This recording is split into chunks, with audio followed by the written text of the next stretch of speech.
The boys are back. Welcome to the BarberShop. With Marcus Trufant, here's Terry Holloman. Hey, what's up, everybody? Welcome back to another episode of the BarberShop Show. My name is Terry Holloman. Of course, that man over there is Marcus Trufant. Hey. And we got a very special guest with us today, man. Joining us is a legendary NFL. I'm going to call him an icon because I can call him that. You know what I'm saying? That's my guy.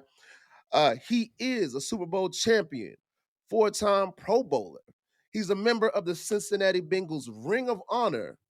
And he should be something we're going to talk about here in a minute on the show. Of course, the one and only Corey Dillon is joining us today. What's up, Corey? Hey, thanks for having me, fellas. It's an honor. Man, glad to have you, man. I mean, today, me and Corey, we go back, man. We played together at the University of Washington for a season. But again, we ran in the same thing. Yeah, we're going to represent that Cougs stuff. Yeah. And you know how it go. Yeah. Yeah. No, we're not going to talk too much about the Cougar stuff today because we let you do that last week, True. But this week, again, I want to say we're not going to hold any punches. We're going to talk about it all. We're going to lay it out here on the line because it's the barbershop, and that's what we do, man. So right out the gate, Corey, I'm going to ask you, man, you being a Seattle boy, born and raised, how in the hell do you feel good about yourself leaving us up here in the 20 degrees weather while you down there in Southern California, man? What's up with that? Hey, man, I'm gonna tell you, it's raining down here right now. So, hey, you guys are not missing nothing. So, it's been raining the last couple of days. But, What? dude, to be honest with you, man, like I had to get up out of there, bro. I felt if I didn't, man, I'd be in a joint. So, I had to make that move, and thank God I did, man. It helped me grow as a person. You know what I mean? So. Yeah, and besides that, it 90% like rain up there during the year. So it's like, hey man, I need some sunshine, man. It's gloomy, man. So I made that move. I made that move back in like 2003. And I've been down here in Cali ever since, bro. Now talk about that a little bit, man. I was really trying to be funny about it because it is cold as hell up here, man. And I need some sun. If I could, I would transplant myself to Southern California too. But talk about that a little bit, Corey. You said if you didn't get out of here when you did, it might have been trouble for you. Tell us about that. I'm just saying, like, I'm from the town. I know everybody. You know what I mean? So, and everybody knows me. So, yeah. And in my younger days, man, I was wild, bro. I like to party and kick it, man. And you know me, man. Somebody say something out of pocket, man. It's knuckle up time. So. I mean, yeah, it's got to go down. Yeah, man, it's going down, man. We wasn't turning the other cheek back then. So, just for my own personal well-being, man, I think that was the smartest move I made, just to grow and become a man and escape some of the BS, man. I think that's a lot there, man. And when you talk about mentoring, I guess maybe some of the younger players are just talking to like the youth, man, and what they got going on in their hometowns. And, you know, I know firsthand as well, especially just being from Tacoma, man, and having to navigate everybody you grew up with, man, and everybody knows you in the city and having to do all that. Right. But yeah, sometimes you just got to pick up and go, man, or you just find a way to separate yourself and kind of pull away, right? And that's if you need to. I know it's, of course, it's not like that in all of the situations, but if you see the foolishness going on, and I know it's hard to get away from, I know it's fun, but if you got bigger plans, and especially when you grown up, man, and you're trying to do bigger and better, you got to find a way to separate. But it's tough, and it's hard to tell the young cats that. It's difficult, man. I mean, it was hard as hell leaving my bros and my mom, and you know what I mean. Shoot, we Trump tight since day one. So I mean, it was an adventure, bro. It was a journey, but it's something I had to do for me. I just felt like, dude, I just seen a different vision of myself in Seattle, and it wasn't good. You know what I mean? I couldn't roll down the street without the police, you know, blowing me over every 2 minutes, man. And I just got tired of that, man. So I thought the best and smart move is just, you know what? You know, and especially for my family at that time. I was married, so I thought it would be the best move for me and my family just to, you know, stay somewhere else. And it worked out pretty cool though. Good, Smart. man. I'm glad to hear it. You talked about your family here in Seattle. You have two brothers. Maybe a lot of people out there might not know about your brothers. I know both of your brothers, Right. both solid dudes. Can you tell me about what it was like growing up in the Dillon household, having two big brothers? I know both of them were very active out in Seattle. Tell me what that was like. Bro, we fought every day, bro. You kidding me? I mean, You, by the way, and just so y'all know, Corey is a big dude. Everybody knows Corey was one of the biggest solid running backs in the NFL. But your brother oh is a man. big ass man. Listen, bro, it seemed like he was that big since I was 5 years old. So What is he like? What is he? 6'4"? six, 6'7". Damn. Yeah, so What y'all doing over there, man? hey, I don't know what mom was thinking. Sheesh. I don't know. But so you gotta imagine like dealing with him. You know what I mean? At a young age, bro, that was we like to use the word iron sharpen iron, man. I was getting sharpened every day. Every day. Every Yeah. every day, man. And I thank him, Chuck and Kurt, for my football growth, man. I didn't know how to play football until they taught me. And dude, we played football religiously. Like on the back street on 24th and Marion, man, that's all we did. I don't care if it's raining, snow, whatever, man. We out there with a football, man. So by the time I got to Pop Warner, man, I was a monster, bro. I was a monster. So time out on that note, because I'm gonna go back. So now I talk to everybody that's, I've been in Seattle 30 years, man, 30 plus years. So Right. I'm Seattle now. You know what I mean? And so a lot of my homies are the same people you came up with and stuff like that. But I remember I talked to cats. I'd be like, man, this dude, what you know about CED or this, that, and your name would come up, and they'd be like, oh, you mean Rock? You mean the Rock? Tell us about the Rock. Not Corey Dillon, not CD. Tell us about the Rock. Hey man, so I think I was I was Bantam at the time. I didn't play 89ers, man. I was gonna play 89ers. They said I was too big, so I had to go up to bed. I missed 89ers probably by like 2 pounds. So first day of practice over there with the Bantams, there was a coach, his name was Coach Cannon, man. So I come in. Now, mind you, we were already in kind of in the season. It was like a couple weeks before the first game, bro. So I had to move up and wait. So I'm fresh over there with them guys, man. And the first day I get over there, they had a tackling drill, and I was just lighting people up. And and the coach looked at me and was like, "Man, flex, man. You look like you be lifting weights." And I flex on him. He was like, "This dude got rocks. He got rocks in his arm." And ever since then, man, that's when they started calling me Rock. So that name has stuck with me forever. And I hear, like when I'm home, man, I hear it all the time, man. So they be like, "What's up, Rock?" And I be, "What's up, man?" So my CAY days was legendary, bro. Oh yeah, That's I've heard crazy. about him, man. It's like legendary stuff that people in Seattle streets talk about it. Like, man, there's been nobody like Rock since then, man. You used to damage people. Oh, bro. Yeah. Hey, man, bro. And like I said, man, it goes back to those sessions with my brothers on the street, man. We literally used to play tackle on concrete, bro. That's how crazy we was, man. We had a Yep. strip of grass, man. People getting tackled in bushes. Damn. Man, Yeah. my brother thought he was like Dan Faust throwing balls. I'm diving into cars. Crazy. It was nonstop over there, man. But it sharpened me, though, for real. Right. Just listening to you, man, it reminds me it just a lot of my time. It just as a young man as well. And you mentioned CAYA, right? Right. And we used to battle with them back and forth in basketball. So I know you was all everything in football. Did you play other sports too? You got a little bit of hoop game? Because I know, of course, every football player thinks that they got hoop game. But what you looking like on the hardwood, bro? Man, I'm a bully. Okay. Work in the paint. Okay.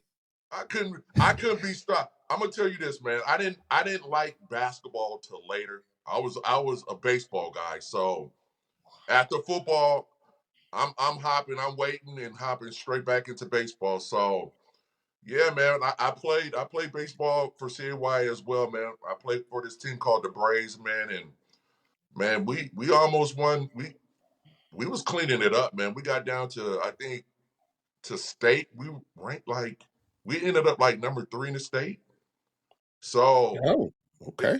12 years old, man. We was putting in some work, man. So yeah, man, them was my 2 sports, my 2 loves, man. So yeah. I didn't know CAY was doing it like that. I didn't know they did everything. I thought they just did basketball, but of course, not being from the 206, I'm getting a little history lesson right now. So that's a good look. And they did it all, man. Baseball, basketball, football.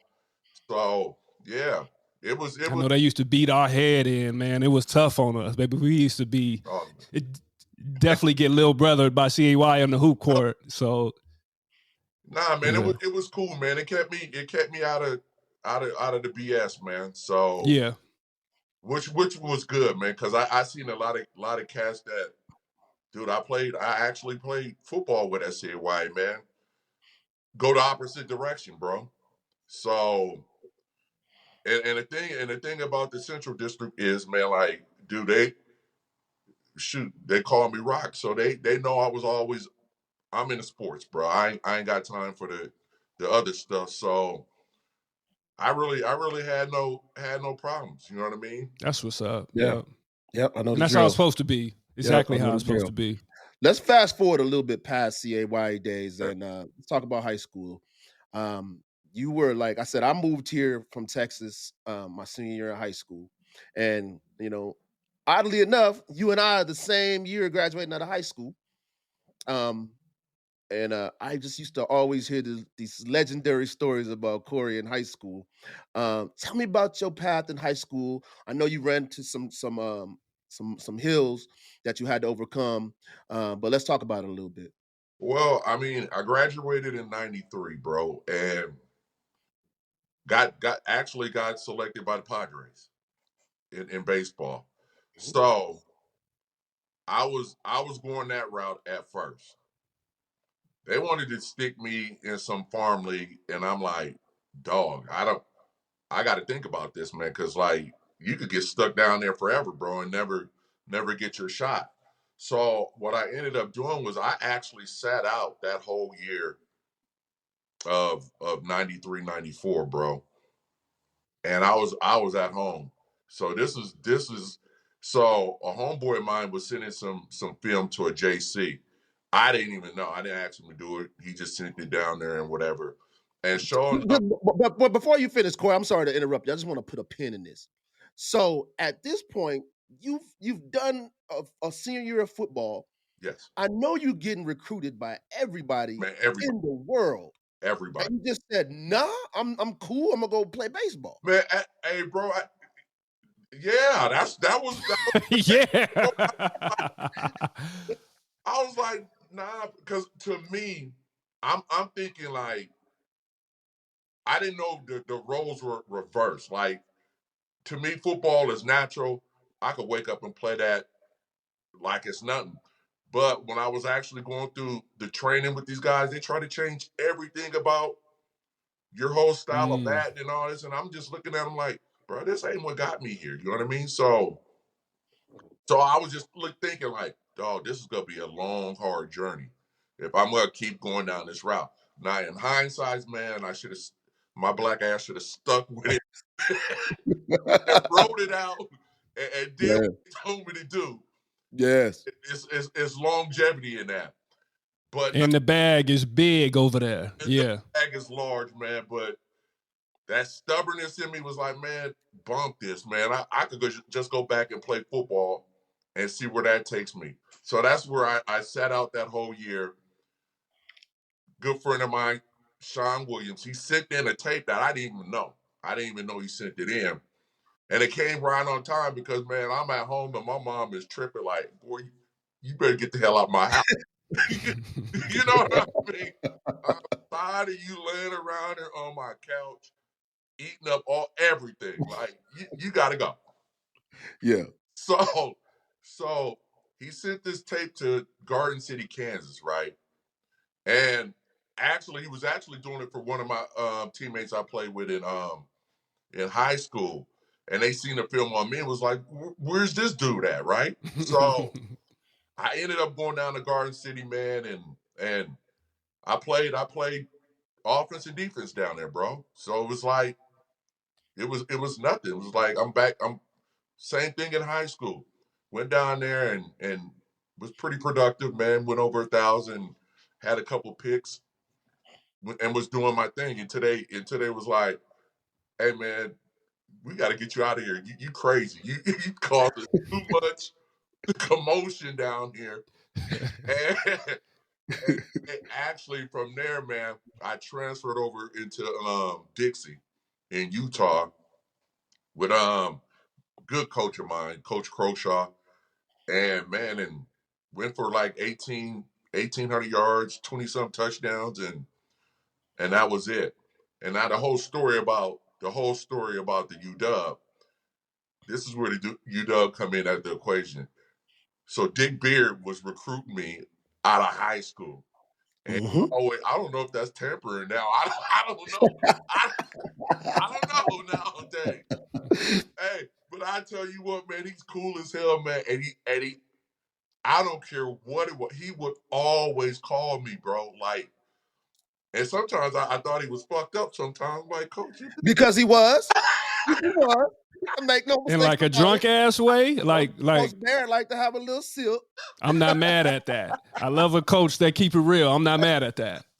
He used to be out there, hey, a little song stuff. Hey, Corey, you got to get together. You know, I'm like, man, I'm working on it. So we always stayed in contact, man. And Dixie, I graduated, bro. And man, here's a cool thing, bro. They actually wanted me to come there and play defense, bro. I know. Yeah. I heard. Word. I heard. Yeah, bro. That's crazy. Now that's wild. Yeah, bro. That was it. But hey, they thought you were gonna be the next Lawyer Malloy, is what I remember hearing them say. Yeah. I told him this. I said, man, I just led JUCO in rushing the nation. Why would I do that? Right? Mm-hmm. So they gave me an opportunity, bro. They gave me, you know, I was just happy to be home. Shit, I was like gone for 2 years, bro. Maybe I get the ball here and there, and you know what? My whole thing was like, man, when I get in the game, I'm just gonna try to show out and do my thing. Let me tell you guys something. I'm gonna tell you true this story real quick, man. And Corey, I'm gonna tell you because I don't think I've ever told you this over all these years. I got a couple things I've never told you all these years. All right, so I hear that Corey Dillon, this guy named Corey Dillon, this mythical figure, Seattle figure, creature, coming back to play at the University of Washington, right? And he might be playing running back, which was also my position. Right. So I'm like, okay, well, we'll compete. I'm not concerned. Like I'm born a competitor, right? Right. So mind you, leading up to this point, True, all the running backs throughout the entire 90s, even the late 80s at the University of Washington, were little scat backs. 5'9", Bean O'Brien, 5'9", 180 pounds. Napoleon Kaufman, 5'9", 175 pounds. I was big. I was 5'9", and I was like 195 and 190. That was considered big, right?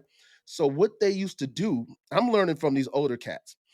They would make their pads hella skinny, cut them up hella small so they look hella sweet and be hella fast, right? True.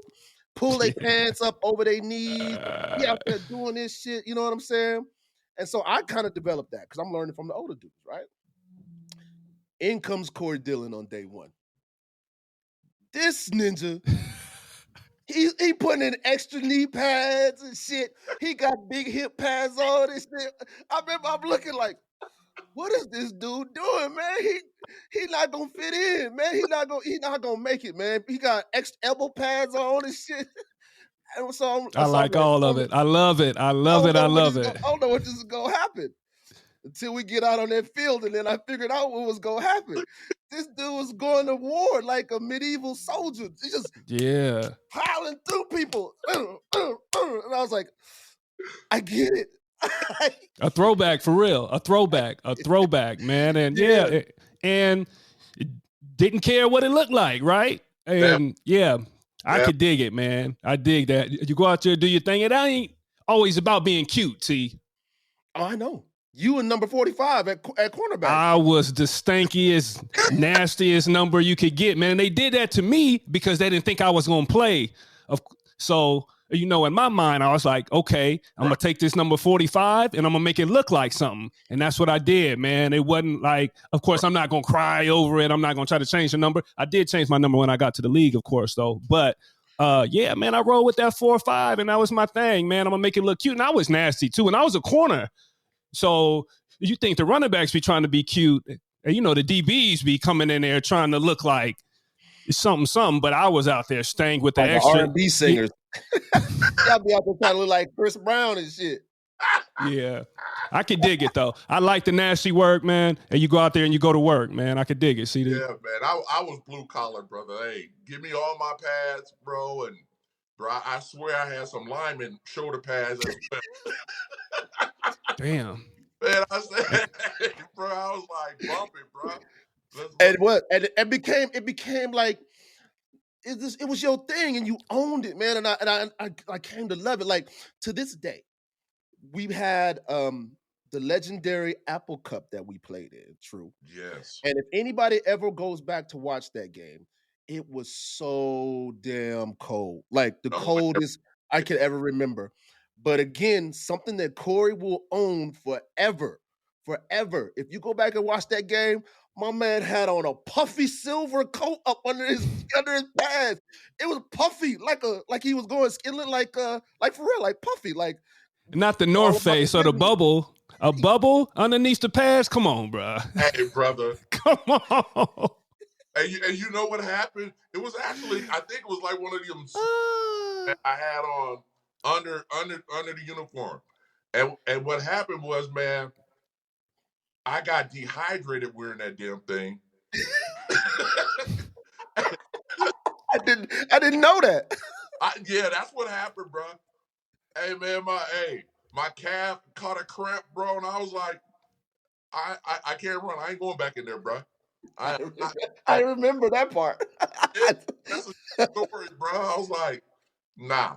Hey, if I run, man, I'm gonna tear something. So doing that stupidness, trying to keep warm, actually almost pulled everything in my body. Damn. Going out there with that. Yeah, that's tough. But you know what? We still won. We still got a dub. True. Got the dub, man, and moved on for sure. Yep, we did. So at that point, so that's at the end of the season, right? Right. You had come in and basically set the entire nation on fire as far as offensive production. There weren't any running backs, to my recollection, anywhere in America doing the numbers that you were doing. Right. So there came a point where you decided, and that was just your junior year. There was a point when you had to come to a decision. Right. I'm done with college. Was that decision made already by the time you went to the bowl game? And I don't know if I shared these chain of events with you guys, man, but all right, so we'll get into detail. I mean, we old enough, so the time he got hurt, right? Mm-hmm. He actually called me in there like I had something to do with it. Oh, no, I didn't know that. Yeah, man, and I'm looking at it like, dude, you think I'm that petty? I will hurt my own teammate just to play? I got to put a timeout on that, just so people that I want to give a history lesson, true, because you were just a pup back then. Yeah, and a lot of people watching. Of that's a jit. That's how the young folks say it these days, right? A jit. So people understand what was happening at that time. We had a running back also on the team, Rashawn Sheehy, right, who was at the beginning of the season a legitimate Heisman Trophy candidate. All-American, all that. Yeah. Everything, right? Midway through the season, not even probably right before midway, there was a party. We had a party after one of the games. Some people from the city showed up. It was a live party, and it was cracking. And there was gunshots. And Rashawn jumped off the balcony and ended up injuring his ankle. And he was done for the rest of the season after that point, and which made a way for Corey to step in. And so I did not realize at this point that somebody actually blamed you and said that you had something to do with that. That's wild. Yeah, I'm actually sitting. I'm sitting in the running backs meeting room with Al Roberts, and he was like, "Did you have anything to do with this?" And I was like, "Dude, I wasn't even at this party. I didn't know about the party." And then he was like, "Do you know these guys?" I said, and I had to keep it 100. I'm like, "Dude, I'm from here. I know everybody." Right. So I told him, "Man, I don't mess with them cats. I don't get down with them." So I don't know what you're insinuating. Like, you really think I'm that petty? I will hurt somebody just to play? I don't get down like that. So that part didn't sit well with me from that part on. I was that's the craziest shit somebody ever came at me with. Like, I'm that fucking vindictive or that thirsty to wanna play. I will hurt my teammate. And then on top of that, the whole thing with what's his face? Lambright. It was just like, man, we don't talk. I don't have no connection, like, really, like, may rest in peace. But from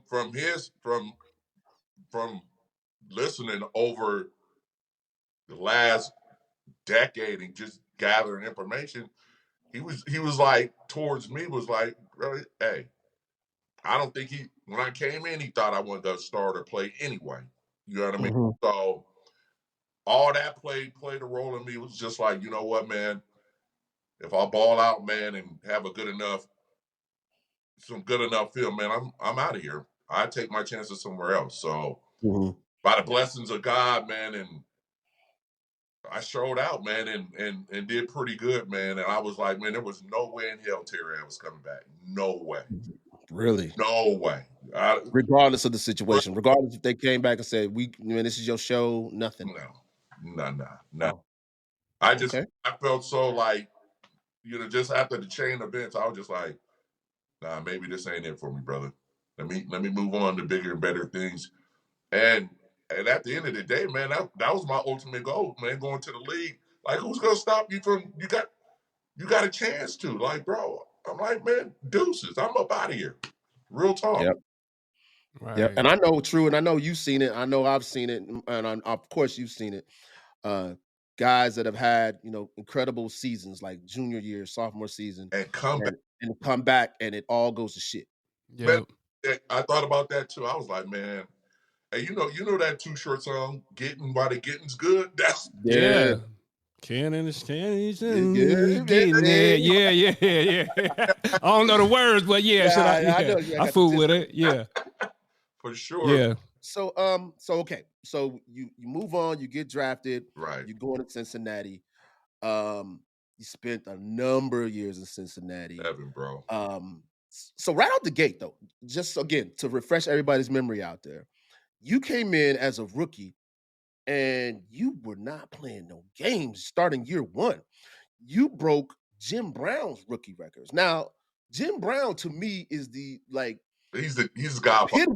He's the godfather of running back. Me too, bro. That's the dude, right? Yeah. So what was it like for you and your experience going to Cincinnati? Man, it was. Hey, bro, I was kind of prepared because you know what? They had Carter. Kijana Carter. Yeah, Kijana. Yeah. They had him there. So, and this is when I learned the game. This is when I started learning the game, bro. Like, so it ain't about are you better. It's about the money game, like contracts, like this and that. Now, me, I always thought like, man, the best player should play. That's just been my mentality. That's what I've been taught growing up from day one. You get to the league, man, and you start seeing these cats, man, that make more money than you, and then the politics kick in, bro. Now, far as a fair shot at who plays and who don't, nah, that didn't cut it there, bro. Like, it didn't matter what I did there, bro. I'm balling. Everybody, Stevie Wonder could see. You know Damn. you know what I mean? Yeah. I should be that dude. But they still started him, though. You know what I mean? So I'm like, a part of me was like, whatever. But then there was a part of me like, man, bro, I'm just happy to be here. I made it. You know what I mean? So I'm gonna go along with protocol and had to wait it out and play it out. So I didn't get an opportunity to start until like week 8 or 9. You know what I mean? So I actually, like, those first 8 games, I was like spot playing. You know, I come in and get my dough and whatever. But like that 9th week, man, I actually started and went for like 125. And it was me and Boomer Esiason, a matter of fact, bro, because we ran the second team. So it was like Jeff Blake and KJ, they were on the first team. Me and Boomer ran the second team. So they decided to start Boomer and me. You know what I mean? That's some shit. Yeah, right? Like, they were like basically telling you, like, man, the season is up for grabs. We don't know if we got a shot to make the playoffs or not, bro. So they started us both, man, and we kind of went on a roll, man, and we finished like, I think we finished up 7-9 or maybe 8-8 or 7-9, but dude, we won about 6 in a row. That's how bad our season was. Damn. Before we starting. So we kind of turned it around at the end. Right. Yeah, man. I want to look into, like, you said you got on like that and you came, you went to Cincinnati. Right. And it kind of was finding this spot, right? Right. And I know a lot of people, they kind of see the highlight film of people's careers and stuff, but what did that back end kind of look like? You know, you can already hear the mental side of it. You wasn't gonna let nobody outdo you. You came to work, you was tough, all this kind of stuff. But what did like the training look like, or what did day look like? You come to the facility, you was one of those dudes that came early and then stayed late, or was you just like a natural dude? It's a lot of cats that's natural and they really don't even have to work out and do a bunch of extra shit. They just come and show out. Man, I was more natural, bro. It was just natural stuff, man. Like, going in the weight room, I'm strong as an ox. I'm gonna throw up anything anyway. So that, that was right. just I focused on my leg work mostly. I was more legs than upper body at that time. So I go on there, get my squats on and do some leg presses and focus on my legs, man. But for the most part of the day, man, like, thing about me, man, I practiced like I played. I ran hard in practice every day. Every time I touch the ball, man, I'm going to score. So it was just those repetitions over and over and over. I did it repeatedly, bro, like clockwork. So I was actually, to me, it felt like in practice, man, I'm getting that real work in. So, and I never took a day off, bro. That was my thing, man. If I'm healthy, I'm practicing. I'm gonna go out there. And it was kind of crazy. I think I'm a little psycho, man. I felt if I didn't have a good practice, I'm not gonna play well. So every practice, man, I'm out there hauling ass. So it worked out. It worked out. It worked occasionally. I think that's old school though, man. A lot of cats was like that, or they was trying to teach that back then. Right. Nowadays, they got the technology and they are tracking everything these guys are doing. And it's a good thing, of course, because they're trying to prevent injury and they're trying to do all this different stuff as far as dehydration. And you talk about the brain and all this other stuff. But I believe as well that there's something to practice. I was the same way, man. I wanted to be at practice, especially if it was a big week. I needed those reps. There's some guys, of course, I could just go up on the board and they could draw these things and they could watch film and they could be ready on Sunday. I wasn't that dude. I had to feel it and just be in the moment, right? But yeah, so I dig it, man. But it's different nowadays, though. I think this too, Corey. I'm gonna tell y'all both this now. I think because I know both of you now at this point in our lives. I think there's a difference between people who play football because of what it can bring you, and then there's people who play football because I love playing this game. Like I really like to be out there with the ball in my hand. I like to be out there locking cats down. I like to push myself just because I love this game, and I think that's a difference between people that play this game. That's that, man. Like we're in a different age of football, bro. Where these guys are trying to balance their career and a social career as well, man. Back when I played, it wasn't none of that, man. It was just all football. No distractions, right? No social media, none of that. After a game, I couldn't hop on Twitter or Instagram or none of it was on to the next. Right.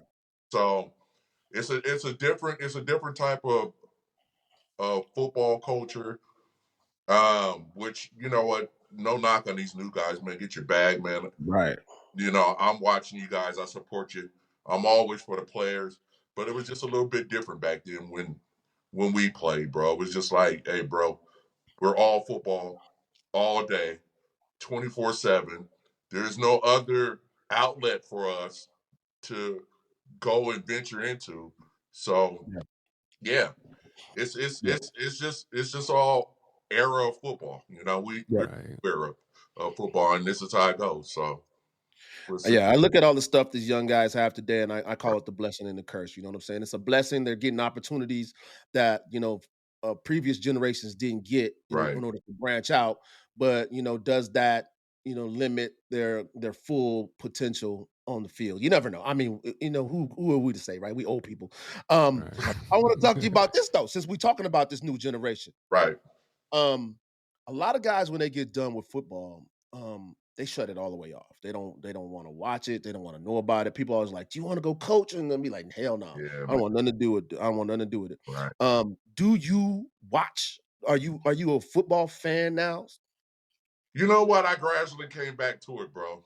For the longest, man, I didn't want nothing to do with it. Like, been there, done that. So just over the last 4 years, man, I'm just now getting back to I ain't gonna sit there and watch every game, during the season. But when it started getting close to playoff time, that's when I started chiming in and be like, yeah, it's time to go. Because I know what that means. Like, people are fighting for their playoff lives. So I had opportunities to go back to New England, check out some games, back to Cincinnati, check out some hang out, and get back integrated with the fans. So yeah, over the last 4 years, man, I done came back around, but I was definitely one of those guys was like, bro, I don't even want to watch it, bro. I was more basketball than anything. I would go to a basketball game before I go to a football game. So yeah, man, it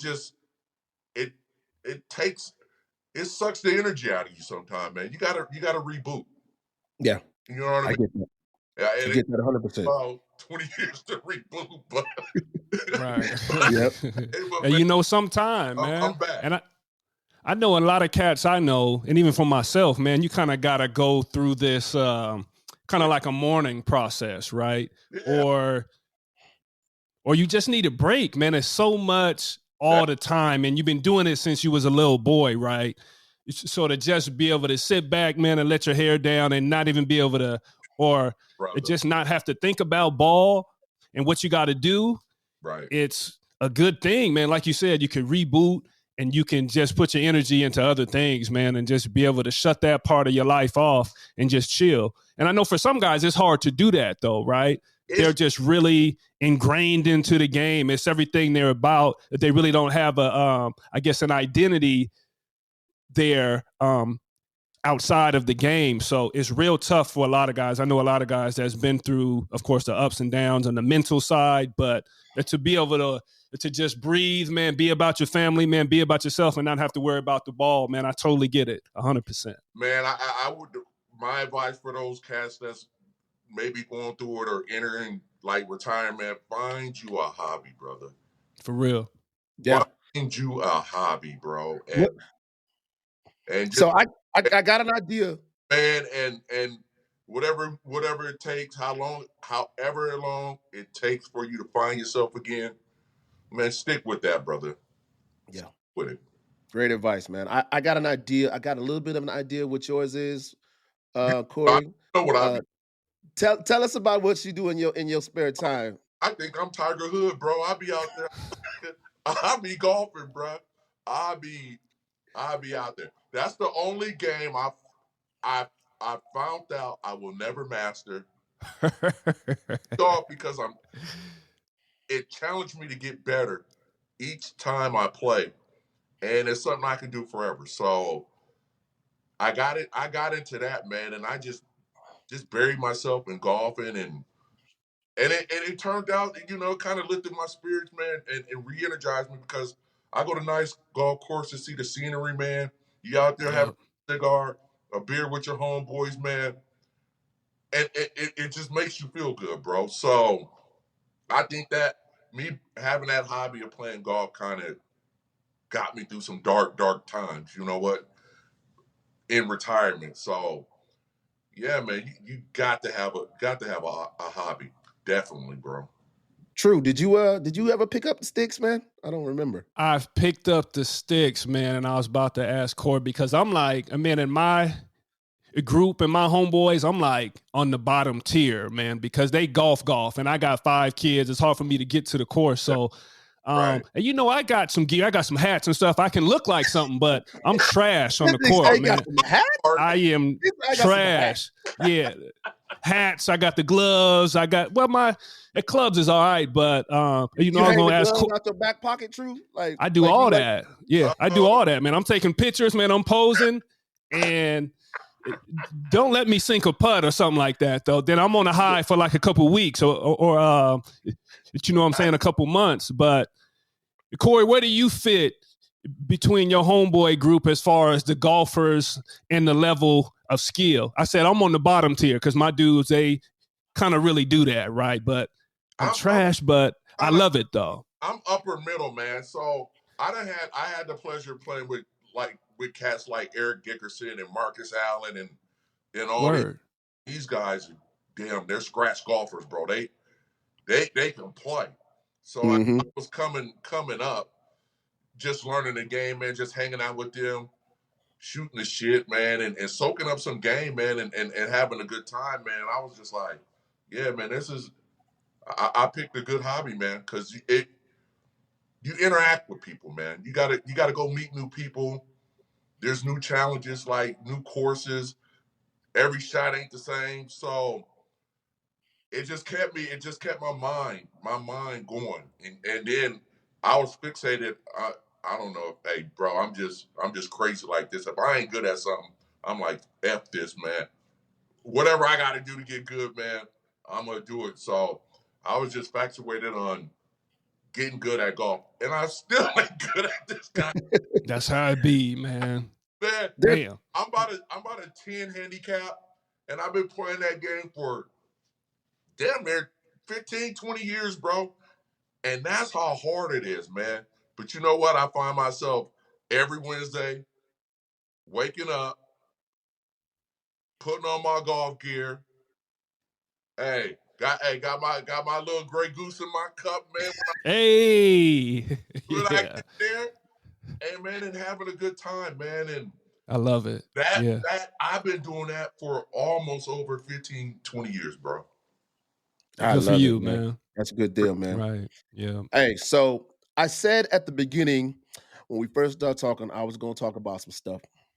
So now I think it's time before we get out of here that we talk about some stuff. Yeah, let's get it. All right, well, let's talk about some stuff. Now, looking back at your career, and I'm gonna preface this by saying this, and this is another one of my stories, one of my little asides here. people always ask me about, my career at the University of Washington and, what happened, this, that, and the third. And you are one of my excuses. I always say, I'm playing with Corey Dillon, y'all. What am I supposed to do? My bad, T, bro. No, it's My all bad, good. T. It's all love. Now, I'm going to therapy, and I'm getting better day by day. Good for you, T. But- Good for you, brother. But no, seriously, I'm saying that to say this because there's a lot of people out there who might be watching this that don't really understand who and what Corey Dillon is and what he was. Okay, so I'm gonna let everybody know. This is a man that he's in a very exclusive club of runners in the National Football League. There's only a select number of people who have over 10,000 yards of rushing in their career. Corey Dillon is one of them. 11,241 yards rushing. 89 touchdowns, 82 rushing, 7 catching. Bengals, he has the most career rushing yards ever as a Bengal. Still true today, right? Most yards in a game, 278 yards in one game in the National Football League against other freaking professionals. Crazy. Most rushing touchdowns for the Bengals, 4 touchdowns.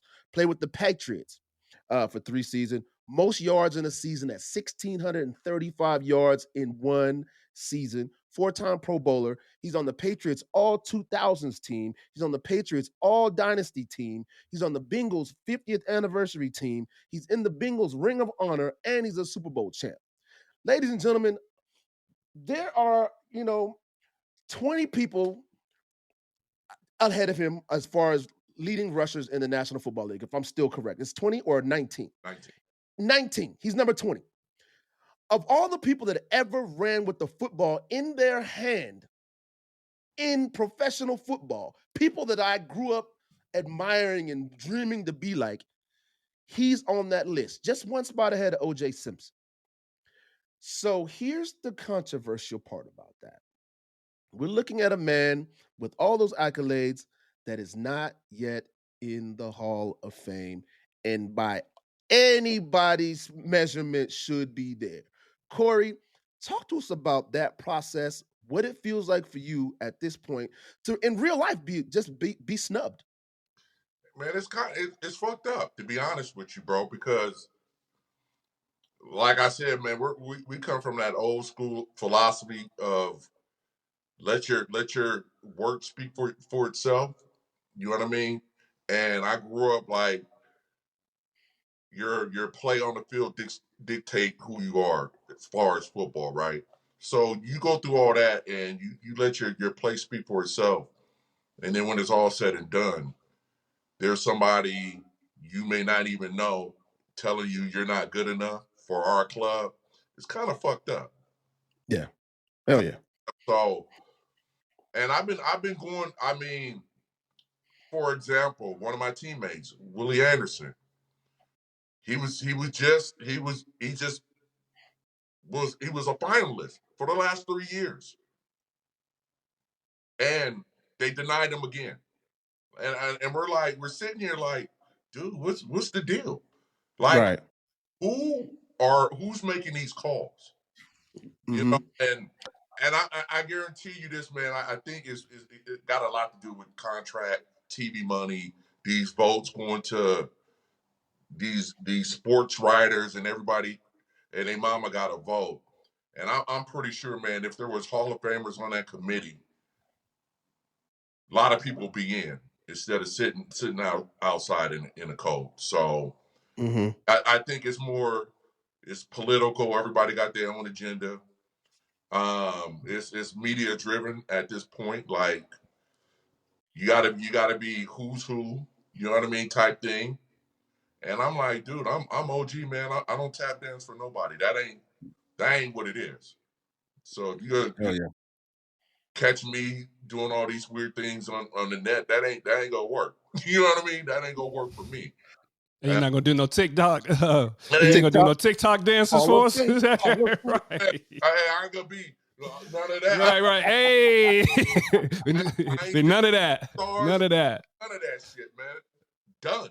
Right? Yeah. So, and my thing is like it should be merited off your works on the field. Period. 100%. This is not no choir club. This is not the all saint team, bro. Like, man, there's been a million people who actually have a gold jacket that they had their own trials and tribulations, man. And my thing is this: I ain't did nothing that fucking devious where I still can't run for president. I can fucking run for president. Ooh, Facts. it ain't so. Nothing but facts. Yeah. Yeah. So if I can still run for president out here, I think I can still run and get this jacket though. You know what I mean? Hell yeah. So and that's how I look at it, man. It's just timing, being in getting to know the right people. But man, that shit's getting tired, bro. Have you had the conversation with anybody that like might be more like in the know or might have some influence, or maybe even some people that are already wearing the jacket and they like, what's going on? T, man, this is the feedback I get, man. It's just like, and I think it's bullshit, but they're like, man, they just don't like bingo players. Like, you know what I mean? Like, oh wow. You know what I mean? Like they got some kind of hang up with the Bengals. So, which I think is crazy. I even asked the whole. I'll be calling out the organization like, man, this is your brand, and they're like, they're like your players. I mean, access to the Hall of Fame because they hung up on something. You guys should investigate this. So until upper management, man, step in and start speaking out of why their players are not getting in, man, it's going to be what it is. Yeah. You know, I mean, I can speak. I only can speak so much, man. It takes everybody. You know what I mean? It takes everybody to voice their opinion and advocate for you. So hopefully one of these years, bro, for sure. Well, I'm gonna tell you like this, and again, this is just from somebody on the outside looking in, and I might be a little biased, but I've said from day one, from the day that you were eligible, that you should have been in. But I think if anybody's out there watching, right, anybody's out there listening, just pay attention to the greats that have played this game, the people who talk about Corey Dillon with like reverence. You talking about Tom Brady, arguably the GOAT, right? Right. People say he's the greatest player that ever played football. You know, you can argue that or not. He's definitely the greatest quarterback. When he talks about that Super Bowl, he talks about that season is not possible without Corey Dillon running the rock. You talk about guys like Ed Reed. These guys talk about, man, I had to face Corey Dillon, man, every week. I mean, every year. Or guys like Ray Lewis who wear the gold jacket. They talk about, man, this guy was one of the hardest dudes I ever had to tackle, one of the hardest guys I ever played against. So anybody that's out there listening, that may have a vote or may have some influence, please take it under advisement. This is somebody that needs to get in and put all that petty shit behind you. Just look at what people do on the field. Look at what, what are we judging? Are we judging, whether this person's accomplishments on the field, or are we judging whether we like this person or not? Okay. That part. Mm-hmm. Well spoken. And then we're gonna start the petition, T, right here in the barbershop. We got to get the people to write in and send in some letters, do something, man, and it's trying to make it happen. And that's what we do. I appreciate that, brothers, man. I'm just getting back in the fold myself, so I appreciate all the help I can get, brother. Corey, listen, start showing your face around, man. Show up to the game. Man, I been trying. Hey, bro, man. I'm coming to the town, man. Hey, I'll be there, man. I'm gonna catch a couple Husky games this year as well, bro. So good. And I got one, yeah. And I'm working on it. You don't even know this, T, but I'm putting a golf tournament together. So we just talked a bunch of shit. I mean, how we golf and what we want to do. So I'll be sending you both an invite. Man, okay, bro, and I'll be there. Mm-hmm. And I'll drive a cart. I'll drive a cart and have a great group on deck. Let's do it. Hey, one more thing I'm gonna tell you. I got one more story before we get out of here, man. This is a funny story, Corey. And again, it's another one I never told you. Check it out. So we take this back several years, and the Seattle Seahawks trade and get a running back in Seattle by the name of Marshawn Lynch. And I happened to run into Marshawn Lynch literally the week that he got here. We in the spot in the same section, and I'm a good dude. I walk over, I say, "Hey man, welcome to Seattle, man. We're looking forward to big things from you." Hey, what's happening? Shake hands, blah blah blah. Right. I remember, you're not gonna remember this, Corey, but later on that week, I was having to be talking to you on the phone, and I was like, "Man, I met this dude, Marshawn Lynch. I don't know much about him, but I hear he's kind of like you. It kind of reminded me a little bit of you when I met him, but I don't know if he's all the way like you." And I remember you got quiet and you said, "Nah, T, that dude is raw." I remember his exact words. Said, "Nah, T, that dude is raw. Watch, he gonna be something." I was like, okay. Fast forward Right. 4 or 5 years, he's beast mode. He's killing it. He's doing everything. He did the beast quake, did the whole 9. Right. Okay. One night, about 1 o'clock in the morning, I'm in 13 Coins, the restaurant here in Seattle. I'm with Lawyer Malloy. Marshawn walks in and sits down at our table, right? We start talking. We going back and forth. And I said, "Hey, man, you remind me a lot of a dude named Corey Dillon." And Corey Dillon told me a long time ago, you're gonna be a good one. And he looks at me, he goes, "Corey Dillon?" I said, "Yeah." He said, "That dude raw." I said, I knew That's y'all was crazy. like kindred spirits, man. Like That's twins. crazy. Yeah. Y'all literally said the exact same words about each other, bro. Hey, Terry, you know what I get, man? People who know him, they were like, you guys are similar. You know what I mean? Exactly. And the That's funny. Yeah. funny thing is I ain't never met him in person. That's Get the hell out of the here. part about it though. I know a lot of people that know him and they be like, you guys are like twins, bro.